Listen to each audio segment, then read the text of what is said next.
Vamos orar. Espírito Santo, obrigado pelo que você está fazendo em todo o mundo, pelo avivamento do qual podemos fazer parte.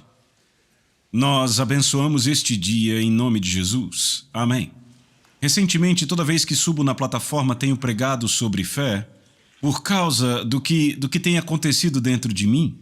Eu sinto o Senhor me chamando para voltar para as obras que eu fiz no início, para a fé radical na qual eu cresci quando era novo convertido, mas também para edificar sobre isso de fé em fé e na minha própria vida, para inspirar a mim mesmo e a outros para irmos aonde jamais fomos antes. E isso meio que me levou a esta mensagem ou mensagens ou série de mensagens para de fato inspirar fé, para que possamos voltar às obras que fizemos no início e depois aumentarmos a nossa fé onde jamais fomos antes. Por isso, hoje eu vou falar sobre fé radical e, sabe, quantos aqui já viram aquele comercial, aqueles que assistem TV secular, me disseram que existe? É um comercial de cerveja que diz, fala do homem mais interessante. Ele diz assim, eu não bebo cerveja, mas quando eu bebo... Bem, eu conheci o homem mais interessante que eu já conheci esta semana. E ele é um ex-aluno da escola de ministério. O nome dele é Jimmy Darts. Ah, uhul! Bem, eu não... temos esse podcast que é semanal, esse programa chamado Catalisadores Culturais, e nós entrevistamos pessoas que são catalisadores das 7 montanhas, sabe? Pessoas que levam o reino a esferas diferentes. Já fazemos isso há uns 2 anos. Nós entrevistamos pessoas, algumas do mundo político, outras, sabe, do universo da igreja, educacional ou negócios, enfim. E o meu time disse, nós falamos com Jimmy Darts, e eu, quem é esse? Me disseram coisas que ele fazia, eu, não vai ser bom. Aí mostraram uns vídeos dele, talvez possa ser bom. E ele, eu acho que eu já disse, mas ele é um ex-aluno da nossa escola de ministério. Ele é graduado, então nós fizemos o planejamento do vídeo, nós o entrevistamos e nevou e o rapaz da câmera não conseguia chegar no estúdio. Então tivemos que cancelar. Meu time ficou arrasado, ele voou até aqui, foi muito ruim. Eu pensei, eu vou pegar o meu carro e vou buscá-lo e nós o levamos ao meu escritório e aí fazemos uma live. No Instagram vai ser melhor do que nada? Ok, então eu o peguei e ele estava no meu carro e começou a contar umas histórias e eu pensando, quem é esse homem? De que planeta você é? E ficamos, sabe, eu me apaixonei por ele assim logo de cara. Começamos a fazer a live no Instagram, falamos por 2 horas, levamos ele para jantar. E sabe, ele é um crente radical, maluco. E ele cresceu numa casa onde seu pai e sua mãe eram crentes. O pai dele era meio brincalhão. Então, antes de conhecer o Senhor, o Jimmy fazia uns vídeos de pegadinhas onde ele ia às festas e fazia umas coisas malucas. Tipo, ele dava um soco nele mesmo, colocava como que sangue, chegava na festa e filmava a expressão das pessoas. Olha que coisa louca. Mas por que você fazia isso? Eu não sei, eu simplesmente fazia. E ele disse que uma vez ele deitou na pista e engarrafou o trânsito quilômetros à frente. Ah, quanta coisa interessante você fez antes de conhecer o Senhor, não é? E, enfim, mas ele tem milhões de seguidores, agora ele tem 11 milhões de seguidores no TikTok. E quando ele se tornou cristão e a forma como ele se converteu é bem louca. Eu contei a história errada no culto passado e o Jay me corrigiu, agora eu vou contar certo. Mas ele estava numa festa fazendo aquelas coisas malucas, tipo pular sobre o fogo, quem chegava mais perto do fogo. E a mãe dele lhe deu meias com o nome Jesus escrito. Então ele tinha as meias de Jesus. E é claro, ele chegou tão perto do fogo que fez buracos na sua meia de Jesus. E ele foi para casa e sabe, ele estava numa crise de fé, não estava andando com o Senhor, cresceu num lar cristão. E ele colocou suas meias na gaveta e ele orou, ele disse, Deus, se você é real... A mãe dele disse, eu vou costurar as meias. Ele disse, não, eu vou pôr na gaveta. Ele orou e disse, Deus, se você é real, conserte minhas meias. E ele foi dormir e no dia seguinte as meias dele estavam completamente boas, sem buracos. Então, enfim, ele entregou a vida ao Senhor. Não, fica pior, deixa eu contar para vocês. Isso ele contou quando começou. E o Senhor deu um comando a ele, disse: derrube o seu ídolo, que era toda essa loucura de vídeos. E ele disse que desistiu disso por 5 anos seguindo ao Senhor, fez cursos, fez a escola de ministério da Bethel. E ele passou esse tempo, sabe, andando com o Senhor, aprendendo sobre o Senhor, cheio de fome pelo Senhor, sabe? Ele disse que essa coisa despertou nele. E então, cerca de 5 anos depois, o Senhor disse: ok, eu quero que você volte aos vídeos, mas agora os use para mim. E o que eu vou fazer? Você vai fazer atos aleatórios de bondade. Então, ele me contou a história. Para me dar um exemplo, ele disse que estava em Anaheim, lá tinha um sem-teto, sabe, dormindo na rua em Anaheim, e o Senhor disse: vá e ajude aquele cara. Então ele se senta com o cara, do lado do cara, e diz: ei, qual a sua história? E aí o cara era viciado em heroína, era veterano de guerra, ele era viciado, ele já estava na rua há anos. E Jimmy pergunta ao cara: sabe, qual sua lista de desejos? O que tem na sua lista de desejos? E o cara: o que é uma lista de desejos? Algo que você sempre quis fazer. E o cara: sei lá, eu não sei. Eu queria um dia andar de balão. Eu queria saltar de paraquedas. Eu queria pescar em alto mar. E aí o Jimmy: eu pego você em 2 horas, fica pronto aí. A gente vai andar de balão. Então ele pega aquele sem-teto e o leva para dentro de um balão 2 horas depois que o conheceu. E depois ele o traz de volta, o leva de volta para as ruas e diz ao cara: eu te pego em 2 dias, vamos saltar de paraquedas? Ele pega o cara 2 dias, 3 dias, sei lá, alguns dias depois, e leva o cara para saltar de paraquedas. E o cara fica: meu Deus, isso é a coisa mais louca que eu já fiz. E ele disse: bem, daqui a 3 dias eu vou te pegar e vamos mergulhar. E ele leva o cara para mergulhar, ele nunca tinha visto o cara, e o leva para pescar em alto mar. E sabe, aquele cara está sendo totalmente amado, transformado, sabe? E um dos versículos que o Jimmy mais usa é: a bondade de Deus leva ao arrependimento. E então, finalmente, ele filma este cara. E ele diz aos seguidores: ei, esse aqui é fulano, eu não sei o nome, John. E John, sabe, John é um veterano, e ele está sendo inspirado e darará. Precisamos ajudar o John. E ele levanta $8.000 num dia para aquele cara. Arranjaram um apartamento para ele. E 1 ano e meio depois o cara conseguiu um emprego. E agora ele tinha um carro novinho. Ele já estava servindo ao Senhor. Sabe, essa coisa louca. E sabe, eu ouvindo aquelas histórias e ficando inspirado, eu estava tipo: eu quero que sejamos catalisadores, eu quero ser um catalisador para inspirar pessoas a mudarem. E ele contando história após história, sabe, de entrar na vida das pessoas, dar dinheiro a elas, transformá-las, sabe, conhecê-las, amar pessoas, transformar pessoas. E eu acredito que nós temos esse chamado em nós para a fé radical. Eu creio que Deus está nos chamando para a fé radical. Eu creio que estamos no momento Kairos, que não é apenas para um derramamento, mas para um avivamento que leva a uma reforma, que leva a um renascimento. Eu creio que Deus está nos chamando para perseverar em fé. Você está comigo? Sabe, em Tiago capítulo 2, Tiago diz que a fé sem obras é morta.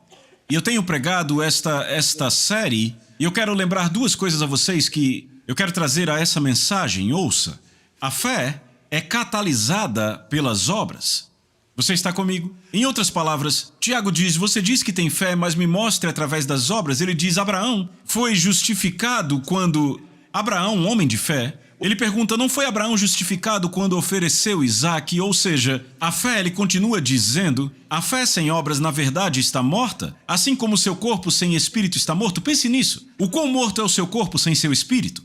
Tiago diz que a fé está morta desse jeito, se você de fato não a catalisar com obras. Eu vou dizer isso de novo. A fé está morta assim, quando você não a catalisa pelas obras. Alguns de nós ficam: Deus, eu quero que você se mova na minha vida. E Deus diz: eu estou esperando que você se mova, para que então eu possa dar suporte às suas obras e me mover em seu favor.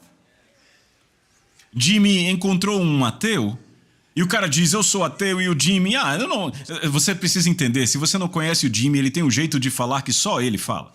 E o Jimmy diz: você não é ateu, e ele diz: eu sou ateu sim, por que você é ateu? E ele diz: porque os cristãos todos eles, sabe, eles te traem, fazem isso, fazem aquilo com você. E aí ele diz para aquele cara ateu, quer saber? Se o cara põe um moletom com o nome Michael Jordan e rouba um banco, ele está representando o Michael Jordan? O cara, não, e ele... Tem muito cristão fazendo coisas que não representam Deus. E eu imagino que ele levou aquele cara ao Senhor, né? Coisas loucas, mas entenda, Deus quer que catalisemos a fé através das obras nas pessoas e também em nós. Veja, eu creio que estamos nessa estação em que Deus tem realizado milagres porque Deus quer mudar uma cultura. Uma outra coisa que eu falei na parte anterior desse ensino foi que a fé é ativada pela voz. A fé é ativada pela voz. Jesus disse, se você disser a esse monte seja removido, e não duvidar em seu coração que o que você disse vai acontecer, será feito para você pelo meu Pai que está no céu. E o que eu tiro disso, provavelmente todos tivemos isso em nossa vida, fora o Bill, é que nós reclamamos...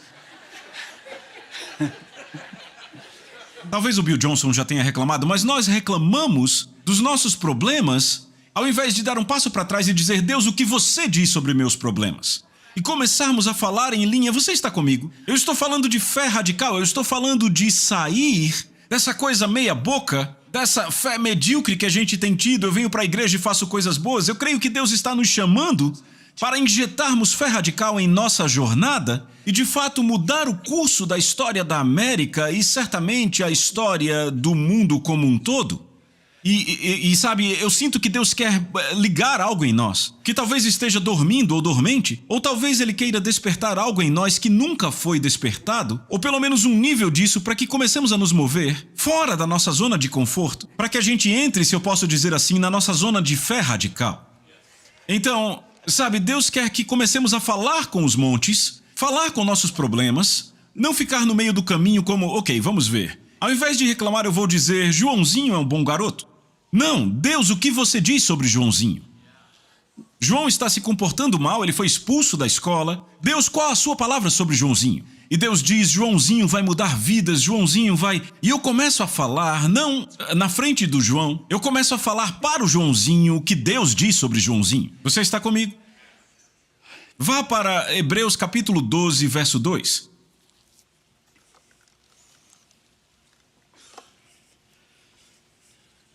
Corramos com perseverança a corrida que está posta diante de nós, fixando nossos olhos em Jesus, o autor, repita, o autor e aperfeiçoador, diga, o aperfeiçoador da nossa fé.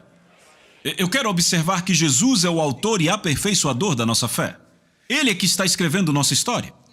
É Deus quem está escrevendo nossa história. A fé cria finais alternativos para o meu documentário pessoal. Ela reescreve o quadro final do meu roteiro de felizes para sempre.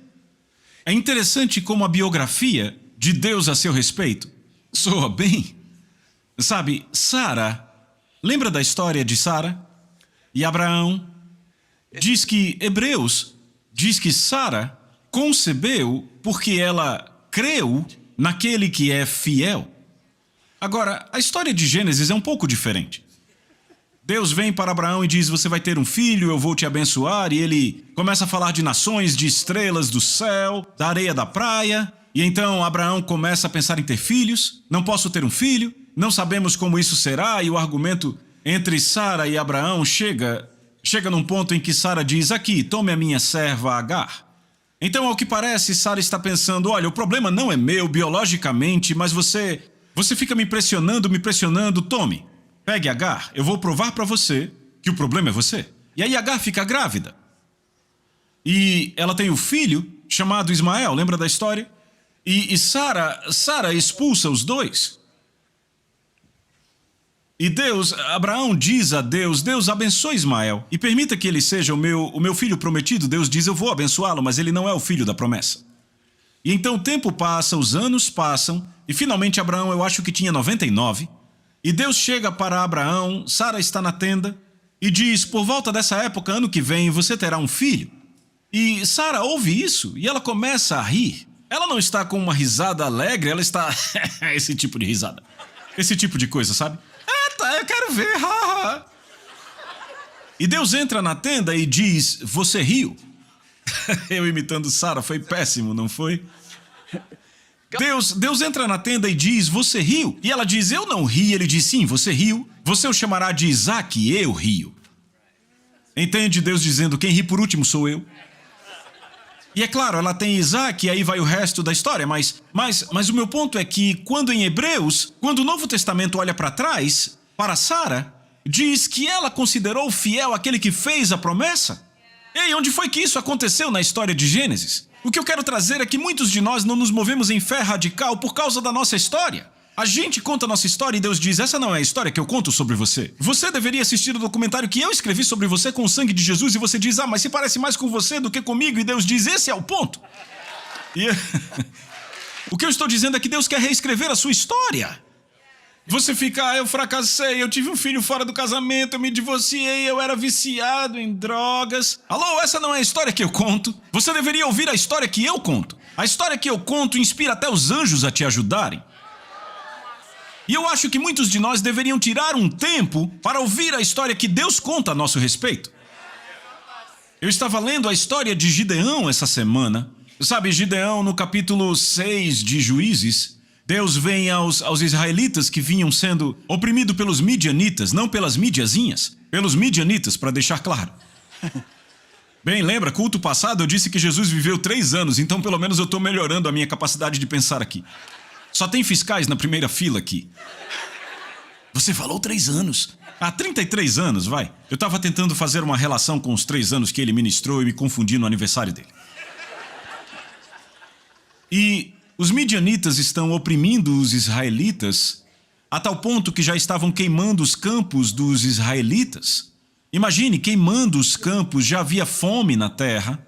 E então, literalmente, os israelitas tentavam colher suas colheitas mais cedo, escondendo o trigo que colhiam dentro de lagares, e Deus envia a eles um profeta.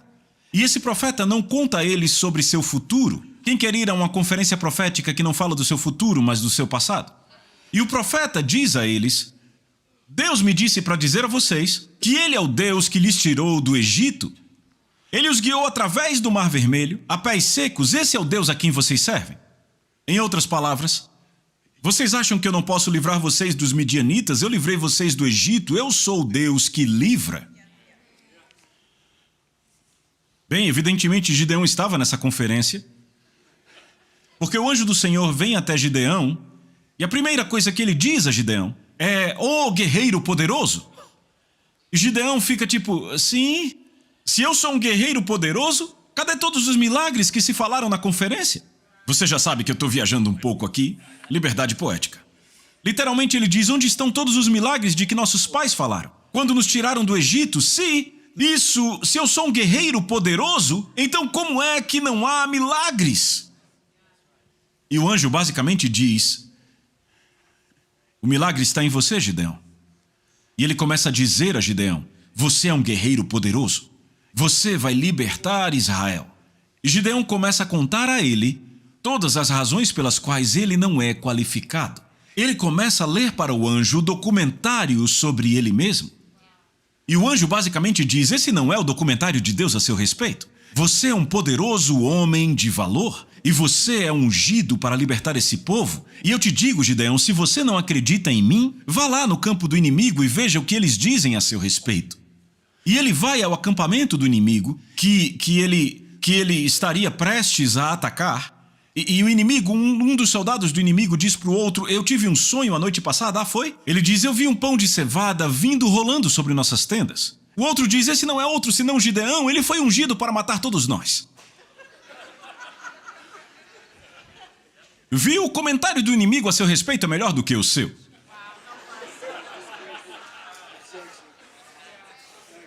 O que eu estou dizendo é que não nos movemos em fé radical porque temos medo do que as pessoas dizem de nós, mas o inimigo está dizendo, é melhor pararmos, ele vai nos matar, ele foi ungido por Deus. E você está, o inimigo me atacou, bem, provavelmente, nesse momento o inimigo está te beneficiando porque o comentário dele a seu respeito é melhor do que o seu.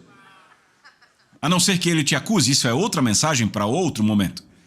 O meu ponto aqui é que Deus nos chamou. Eu quero falar 3 coisas que eu aprendi na história de Gideão. A primeira é, atos radicais de fé começam com a revelação de, número 1, quem é Deus. Eu vim para vocês como libertador, eu os livrei do Egito, Eu libertei Israel do Egito e eu vou libertar vocês. Eu sou o libertador. Quando Deus vem até você, frequentemente ele vem como a pessoa que é chamada para resolver seus problemas. Em outras palavras, ele não vem como que cura. Não, veja, ele veio como o libertador. Então ouça as histórias que Deus conta sobre si mesmo para os israelitas, para mostrar que ele é o libertador. Quantos sabem que Deus é o pão da vida, o leão e o cordeiro, e poderíamos continuar? Você sabe, ele é o bom pastor. Mas quando ele vem para você, ele normalmente vem na resposta que você precisa. Você está com um problema financeiro e Deus chega para você e diz: eu sou o Deus que é mais do que suficiente. Você está doente e ele chega: eu sou o grande médico. O que eu quero dizer aqui é que a fé radical é alimentada através de quem Deus é para a minha situação. Número 2, e esse é profundamente simples, mas profundo. A fé radical, ela nasce pela revelação de quem você é. Gideão, você é um grande homem de valor. Ouçam, Gideão provavelmente era um grande pai, tinha outros atributos, mas o que é que Deus precisa que ele faça? Liberte Israel. Então qual é o título do livro de Gideão? Eu vou escrever esse livro sobre Gideão, se chama Gideão é um grande guerreiro. E o que eu quero trazer aqui é que ele identifica você pelos traços de caráter que você precisa para a estação em que você está. Você está comigo? E a terceira coisa, e eu creio que isso também é poderoso, é que os atos radicais de fé começam com a revelação, com clareza da sua tarefa. Ok, e eu quero dizer o seguinte, eu creio que estamos numa estação, eu não sei se é uma estação, mas nós estamos nesse tempo onde Deus está deixando claras as nossas atribuições. Gideão, aqui está o que você deve fazer. Aqui está o que você deve fazer. Eu quero que você liberte Israel dos midianitas. É isso que eu quero que você faça. Tem algo que acontece em nossas vidas quando sabemos, porque sabemos, que estamos fazendo o que Deus nos chamou para fazer. Sadraque, Mesaque e Abidnego, você conhece a história, Nabucodonosor, disseram a ele: não vamos nos curvar aos seus ídolos, e Deus nos libertará. Mas mesmo que ele não nos liberte, entenda, se eu vou ser cozido, eu quero saber que eu fui cozido fazendo o que Deus me chamou para fazer. Eu não quero ser cozido por algo que eu não fui chamado para fazer. Não quero ser cozido por algo que você foi chamado. Eu quero... Você está comigo? Eles foram para o fogo, por isso essa parte de ser cozido, certo? Seriam bem passados? Essa foi meio... não pegou muito bem, mas foi espontânea. Eu tive um encontro com o Senhor alguns meses atrás, e para encurtar a história aqui, eu vi a mim mesmo, eu na verdade eu vi meu ministério como um pássaro, e eu dizia: voe, vá, e o pássaro não ia e voltava, e finalmente ele voltava e pousava em mim. E eu acordei instantaneamente, sabe quando você tem aqueles sonhos que você sabe que foi o Senhor, não precisa perguntar, será que foi o Senhor? Eu acordei chorando, acordei a Kathy. Eu disse, na noite anterior tínhamos tido uma conversa no jantar e eu disse: eu simplesmente tenho vontade de deixar esse ministério ir. Para onde ele tem que ir? E no sonho o pássaro voltava, pousava na minha mão, ele não ia, eu acordei e o Senhor disse: ouça, você é o mordomo do meu ministério. Você vai fazer isso por mais 3 anos e em 2 anos eu vou espelhar isso na sua vida. Eu acordei com clareza, Kathy pode dizer: mudou a minha vida. Mudou a minha vida, eu fiquei ok. Ei, quantos sabem que cada ministério tem uma dor? A vida tem dores. Às vezes eu penso, eu quero sair da dor, e aí eu encontro novas dores. Tem gente que pensa, eu vou sair desse casamento porque eu vou sair da dor. Não, você vai encontrar mais dor. Você sabia que algo acontece quando a minha dor tem um propósito? Quando eu sei que esse sofrimento, que essa minha dor, esse meu desconforto, que essa minha falta de me divertir, na verdade é monitorada por Deus, ele está tipo, ok. E de repente eu digo, ok, posso fazer isso, e passo a ter esperança na dor. E entendo que tudo isso tem um propósito. Mas o que é péssimo é quando eu estou passando pela dor e a minha tarefa não está clara para mim. Eu não tenho certeza se eu estou nisto. Eu não sei você, mas eu não gosto de dor. Mas veja, uma dor que tem um propósito, sabe, isso traz esperança para mim. Mas a dor que me faz ficar dando volta após volta após volta, sabe, eu só me sinto tonto Será que isso é a coisa certa? Será que é aquilo a coisa certa? É como aquele homem que Tiago descreve. Se eu fico com esse ânimo dobre, hoje eu estou fazendo, amanhã eu não estou, eu vou desistir de tudo hoje, amanhã eu faço outra coisa. Mas algo acontece quando Deus chega e diz, eu te chamei para derrotar os midianitas. Ah, é? Ok, eu estou dentro. E a minha impressão é que o Senhor, e eu quero que todos vejam isso, você que está online, você que está aqui, estamos numa estação em que Deus vai clarificar a sua tarefa. Eu creio nisso. Eu posso sentir isso. Eu sei isso dentro de mim, eu percebo essa virada em mim. E a minha esposa pode dizer, isso mudou tudo na minha vida. Eu entendo o que eu estou fazendo, faz sentido, ok, vamos fazer. E sabe, você sempre tem vozes que acham que você deve fazer isso. Gideão tinha vozes, sabe, você tem gente tentando ajudar você. E às vezes elas não ajudam. Bem, isso eu não ia falar, mas vai ficar tudo bem. O último ponto aqui que eu quero trazer é o seguinte. A fé radical requer uma obediência radical. Obediência radical. Deus diz a Gideão, ok, Gideão, aqui está o plano. O que eu quero que você faça é reúna as tropas e vamos ter uma conversa. 32 mil aparecem. E Deus, que legal, mas tem muito. Todo mundo que tiver medo volte para casa e 22 mil voltam para casa. Agora, eu quero que você entenda que eles já estavam em menor número, já que o inimigo tinha tantos homens quanto a areia da praia. Então, sei lá, eles já estavam em menor número, talvez 100 para 1, e agora 22 mil vão para casa. E Gideão fica, tudo bem, pelo menos teremos uma boa igreja, sem gente reclamando na igreja. E aí Deus vem e diz, você ainda tem muitos? O que eu quero que você faça é leve esses homens até o rio, e qualquer um que beba como um cachorro, esses são seus caras. E 300 bebem como um cachorro. Eu preferiria os que não beberam como um cachorro, mas Deus diz, os que bebem como um cachorro são os seus, meus não, são os seus.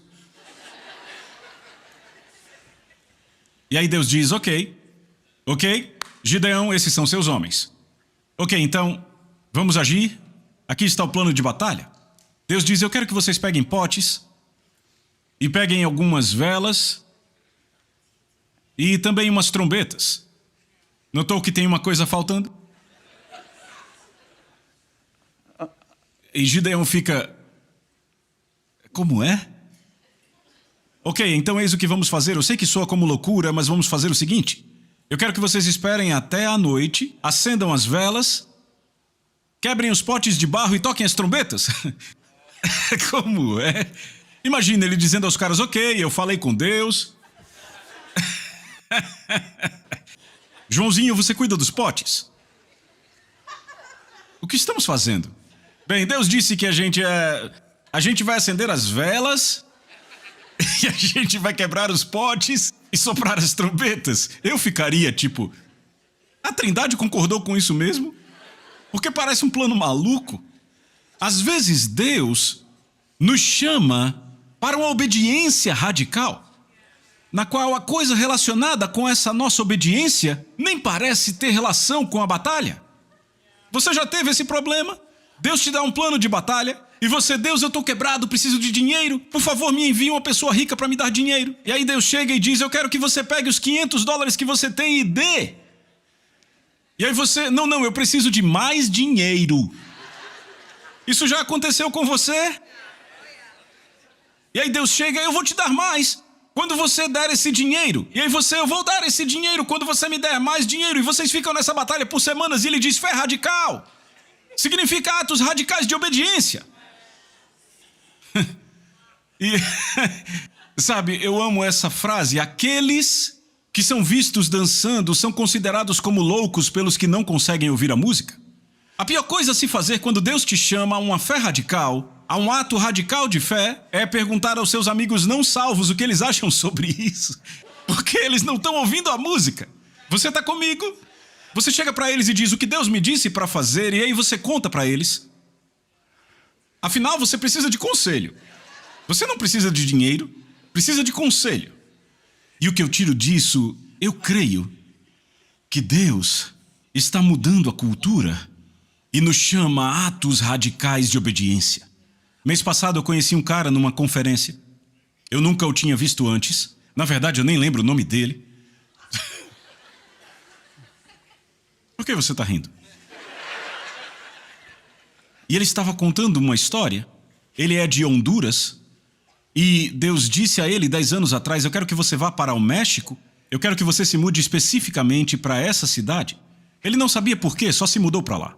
E ele acaba descobrindo que a cidade fica bem no meio da rota dos trens. O trem passa dentro daquela pequena cidade, cerca de 3.000 habitantes. Você percebe que eu lembro dos detalhes, mas não do nome dele, isso me deixa louco também. E passava bem no meio da cidade dele. E ele disse, Deus, o que você quer que eu faça? E Deus disse, eu quero que comece o ministério. Para ajudar, aqueles trens que passavam ali eram trens de carga. Deus disse, eu quero que você ajude os imigrantes que estão escapando do cartel, que passam nos trens. Então ele vai passar vários anos ajudando imigrantes que estão escapando, e o que ele faz é... Ele disse que quando chegavam na cidade dele, já fazia 2 ou 3 dias que eles estavam naquela viagem. Então ele tinha caixas de comida e água para eles. Então quando o trem parava na sua cidade, ele dava a eles comida e água.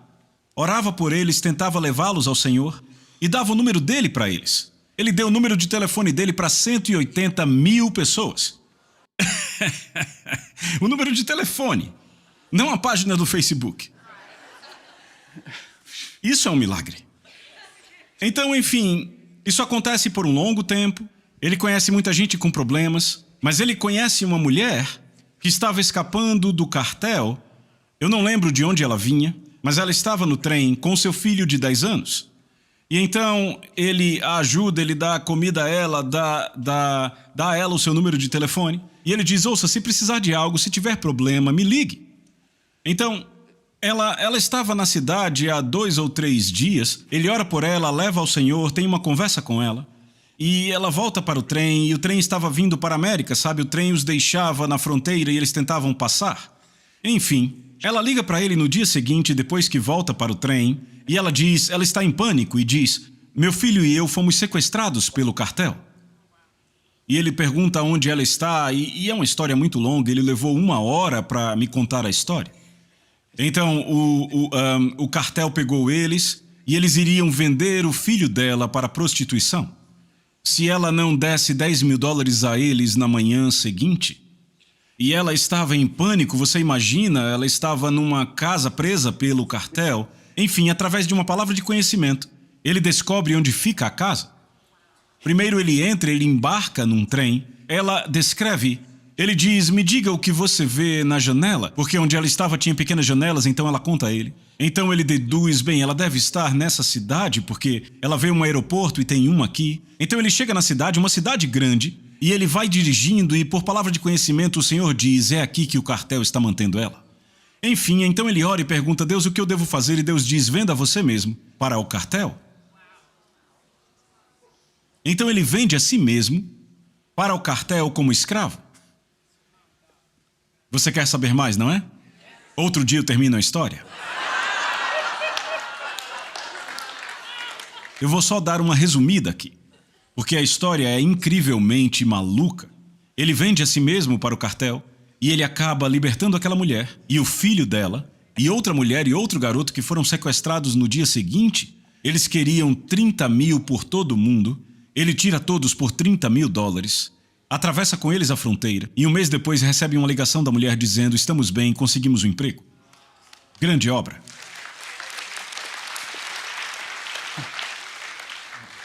Porque eu contei essa história porque Deus nos chama a uma obediência radical. Ele nos chama a uma fé radical e a uma obediência radical. E sabe, depois daquele cara contar toda a história, eu na primeira fileira pensando, eu não sei se eu sou crente. Mas eu creio que Deus está despertando a América. E eu creio que nós, como Jimmy, como esse homem de Honduras, como você que está ouvindo, eu creio que Deus nos chamou para sermos catalisadores de veteranos que estão sem teto, de ateus que viram alguém vestindo a camisa errada. Você entende a minha metáfora? O que eu quero dizer é que eu creio que Deus nos chama a uma obediência radical. Eu creio que Deus está despertando algo em cada pessoa que está ouvindo. Eu sei que Ele está me despertando. E eu sei que eu não tive esse despertamento desde que eu sou um jovem crente. E eu pessoalmente gostaria que não começássemos. Eu não quero simplesmente voltar de onde começamos. Eu quero, sabe, eu quero ir mais alto. Eu quero ir mais alto, desculpe. Acabei de pisar nas flores de alguém, desculpe, depois eu pago. Eu quero ir mais alto, eu quero voltar ao fundamento da fé. E eu quero pegar um impulso a partir daí para ir mais alto e mais longe do que jamais eu fui. Antes de terminar, eu preciso fazer uma coisa. Eu sei que fizemos no primeiro culto, mas eu vou fazer de novo. Durante essa semana inteira, você tem um zumbido no seu ouvido. É um zumbido, um barulho, um zumbido que você começou a ter no ouvido, que começou há cerca de uma semana, muito incômodo. Se você está aqui, por favor, levante. Bem, se você já tem há muito tempo, eu não quero que você levante, porque essa é uma palavra profética. Um zumbido que começou há cerca de uma semana. Muito bom, 2. Na verdade, ruim, você entendeu. Você também, ok. E se você está online, eu estou falando com você também. O Senhor me disse o seguinte, que o inimigo tem tentado resistir a uma fé recém-descoberta e atrapalhar o seu destino. Mas o Senhor diz, eu vou abrir seus ouvidos e vou fazer com que você me ouça de uma forma que nunca ouviu antes. O inimigo está tentando bloquear o seu ouvido, mas o Senhor vai abri-lo e não apenas o zumbido vai parar agora, em nome de Jesus, mas você vai ter uma audição extraordinária. Você vai ouvir o sussurro do Senhor. Agora, o que é necessário de você, ouça, quando o Senhor sussurrar, Ele vai requerer que você ouça o sussurro dEle e que você se torne mais responsável pela palavra dEle quando Ele requerer que você o ouça. Então eu libero isso para você em nome de Jesus. Não fique surpreso com o que vai acontecer com você hoje, porque o Senhor está desvendando coisas para você hoje. Quando você sair daqui, Ele tratará de coisas que acabaram de acontecer e o Senhor vai requerer que você faça o que Ele te disser para fazer. Eu abençoo cada um de vocês em nome de Jesus. Obrigado por ficarem de pé. Okay. A Soso Produções convida você a se tornar um patrocinador. Semeie no nosso ministério. Com a sua oferta poderemos produzir muito mais vídeos. Este é um ministério independente e, por isso, precisa da sua participação. Inscreva-se no canal e compartilhe os vídeos. Seja um multiplicador desta visão.